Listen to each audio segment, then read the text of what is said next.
తాను బతికుండగానే తన యొక్క ఒక కిడ్నీ దానం చేసి ఈ బాబు యొక్క ఆరోగ్యాన్ని కాపాడింది ఈ యొక్క స్త్రీ. అవునండి, ఆ బాబుకి చిన్నప్పటి నుంచి కిడ్నీ ప్రాబ్లం ఉన్నది. డాక్టర్లు చెప్పారు వేరే కిడ్నీ మార్చాలి అని.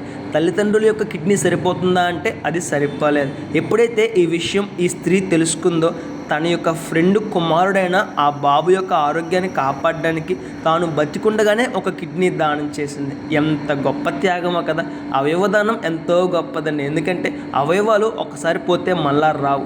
కానీ ఈ స్త్రీ ఎంత మాత్రమూ ఆలోచించకుండా, ఎంత మాత్రము బాధపడకుండా తాను బతికున్నప్పుడే ఆ చిన్న బాబు భవిష్యత్తును కాపాడడానికి తాను ఒక కిడ్నీ దానం చేసింది. ఎంత గొప్ప త్యాగమో కదా. మరి మనలో ఎంతమంది మీ అవసరాల్లో ఉన్నవారికి అవయవదానం కాకపోయినా మనం వస్తు దానం చేస్తున్నాం, అవసరాల్లో ఉన్నవారికి వారి అవసరానికి తగ్గట్టుగా సహాయం చేస్తున్నాం. ఒకసారి ఆలోచించేద్దాం. సంతోషాన్ని పంచేవారిగా మనం ఉండాలి.